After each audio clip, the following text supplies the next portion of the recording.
उल्हासनगर शहरात प्रेमसंबंधाच्या वादातून एका 20 वर्षीय तरुणावर भर रस्त्यात झालेल्या जीवघेण्या हल्ल्यानं संपूर्ण सोशल मीडिया हादरून गेलाय। वो बुलाती है मगर जाने का नहीं या प्रसिद्ध शायरीच्या ओळींची आठवण करून देणारी ही घटना ठरली आहे। अंबरनाथ पूर्व येथील गायकवाड पाडा भागात राहणारा 20 वर्षाचा तरुण विजय रामजीवन सुमन हा आपल्या कुटुंबाचा गाडा चालवण्यासाठी ब्लिंकिट या प्रसिद्ध ऑनलाईन डिलिव्हरी कंपनीत डिलिव्हरी बॉय म्हणून काम करत होता। नेहमीप्रमाणे आपल्या कामात व्यस्त असलेल्या विजयला एका फोन कॉलनं मृत्यूच्या दारात नेऊन उभं केलं। निधी राजपूत नावाच्या तरुणीसोबत असलेल्या प्रेमसंबंधांमुळे तिच्या कुटुंबात आणि मित्रांमध्ये विजयबद्दल तीव्र असंतोष खदखदत होता। हाच असंतोष एका भयानक कटात बदलला आणि त्यातूनच विजयला संपवण्याचा कट रचण्यात आला। त्यानंतर विजयला प्रेमानं बोलावून घेतलं आणि त्याच्यासोबत नेमकं काय केलं पहा या व्हिडिओमधून। नमस्कार, मी मृणाली पिळणकर। घटनेच्या दिवशी संध्याकाळी 7 वाजण्याच्या सुमारास जेव्हा शहरात सर्वत्र वर्दळ सुरू असते तेव्हा आरोपींनी ठरवलेल्या प्लॅननुसार विजयला एका विशिष्ट ठिकाणी भेटण्यासाठी बोलावून घेतलं। आपल्यावर असा जीवघेणा हल्ला होऊ शकतो याची पुसटशी सुद्धा कल्पना नसलेला विजय तिथे पोहोचला। मात्र तिथे आधीपासूनच निधी राजपूत, तिचा भाऊ ओम राजपूत, सुशांत उर्फ गोट्या म्हस्के आणि त्याचे इतर साथीदार एका बेकायदेशीर जमावाच्या रूपात दबा धरून बसले होते। विजय तिथे पोहोचताच सुरुवातीला निधीसोबतच्या प्रेमसंबंधांवरून त्यांच्यात जोरदार वाद सुरू झाला। या वादाचं रूपांतर काही वेळातच हिंसक हल्ल्यात झालं। आरोपींनी पूर्वनियोजित कटानुसार विजयला चहूबाजूंनी घेरलं आणि त्याच्यावर लाठ्याकाठ्या, बांबू आणि लोखंडी रॉडने हल्ला चढवला। हा हल्ला इतका भीषण आणि क्रूर होता की विजयला स्वतःचा बचाव करण्याची संधीच मिळाली नाही। निधीच्या भावानं ओम राजपूत यानं हातातील लाकडी बांबूने विजयला दोन्ही हातांवर सपासप वार केले, ज्यामुळे त्याच्या हाताची हाडं फ्रॅक्चर झाली। त्याच वेळी सुशांत उर्फ गोट्याने अत्यंत क्रूरपणे लोखंडी रॉडनं विजयच्या थेट डोक्यात वार केला।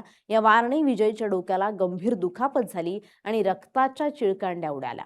या हिंसेत स्वतः तरुणी म्हणजेच निधी राजपूत देखील मागे राहिली नाही। तिने स्वतःच्या पायातील चप्पल काढून आणि हातातील बांबूने विजयच्या कमरेवर आणि पाठीवर बेदम मारहाण केली। जमावातील इतर साथीदारांनी विजय जमिनीवर कोसळलेला असतानाही त्याच्या छातीवर, पोटावर आणि पायावर बांबूने जबर प्रहार चालूच ठेवले। भर रस्त्यात सुरू असलेला हा थरार पाहून आसपासचे नागरिक भयभीत झाले। मात्र आरोपींच्या हातातील शस्त्र आणि आक्रमकता पाहून कोणी पुढे येण्याचं धाडस दाखवू शकलं नाही। माझं नाव आहे विजय राम संजीवन सुमन। मी राहतो गायकवाड पाड्यात। मला एक हॅरी नावाचा मित्र माझा तो मला बोलला की चल तुझा मॅटर आहे ते सॉल्व करून देतो। त्याला गोट्या बोलतात। तो म्हणजे समोरचा होता ना जो मला मारत होता त्याचं नाव गोट्या आहे। त्याने मला फोन केला, म्हणजे 3-4 दिवसापासून माझ्या पाठी लागलेला तो मला मारायला। तर त्याच्यानंतर मी गेलो नाही। तर मला रात्री फोन केला, म्हणजे चांगल्या पद्धतीने तो मला बोलत होता की तू मला भेट आणि आपण बात करू, खाली बात करून जे असेल मॅटर संपवू आपण। काय विषय होता? विषय हे होता की नाही का, ती पोरगी आहे ना तिची गर्लफ्रेंड, ती माझ्याशी बेस्ट फ्रेंड म्हणून खाली बात ते करायची माझ्यासोबत चॅटवरती, स्नॅपचॅटवरती।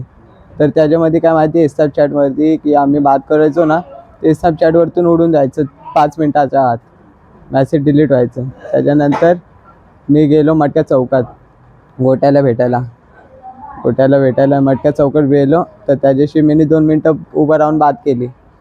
तो एकटा होता, मी एकटा होतो आणि माझ्यासोबत एक हॅरी नावाचा पोरगा होता।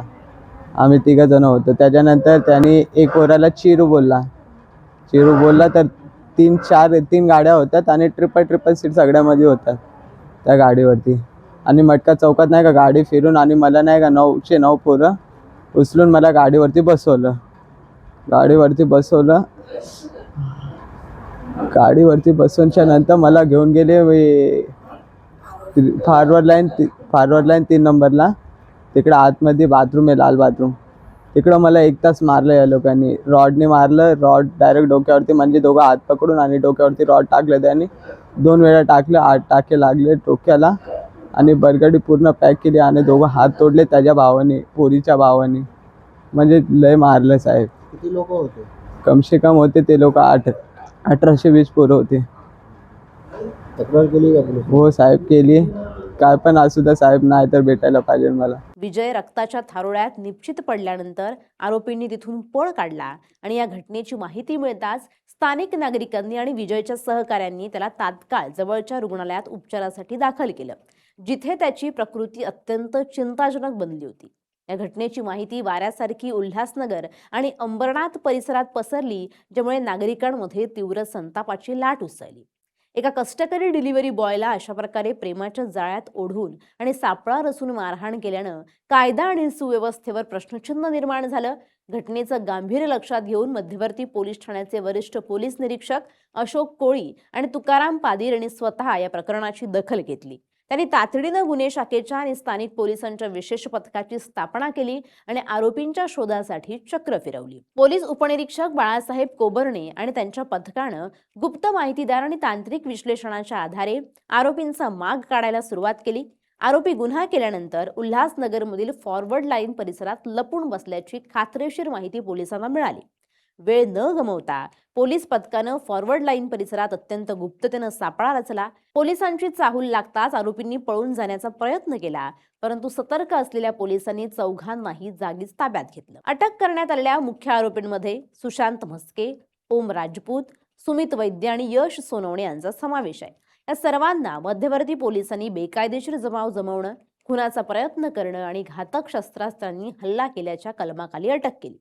या घटनेनं उल्हासनगरमधील गुन्हेगारीच्या नव्या स्वरूपावर प्रकाश टाकलाय. सोशल मीडियाच्या युगात प्रेमसंबंध आणि त्यातून निर्माण होणारे वाद किती विकृत वळण घेऊ शकतात याचं हे जिवंत उदाहरण ठरले. पोलिसांनी केलेल्या जलद कारवाईमुळे स्थानिक नागरिकांनी सुटकेचा श्वास सोडला असला तरी विजय सुमन या तरुण डिलिव्हरी बॉयवर झालेल्या या जीवघेण्या हल्ल्यानं संपूर्ण अंबरनाथ आणि उल्हासनगर परिसर अजूनही भीतीत आणि तणावात आहे. पोलीस सध्या या प्रकरणातील इतर फरार साथीदारांचा शोध घेत आहेत. अटक केलेल्या आरोपींची कसून चौकशी केली जाते. न्यायालयानं आरोपींना पोलीस कोठडी सुनावली आहे आणि या प्रकरणाचा पुढील तपास मध्यवर्ती पोलीस ठाण्याचं पथक अत्यंत गांभीर्यानं करतंय. Bureau report, LS Marathi.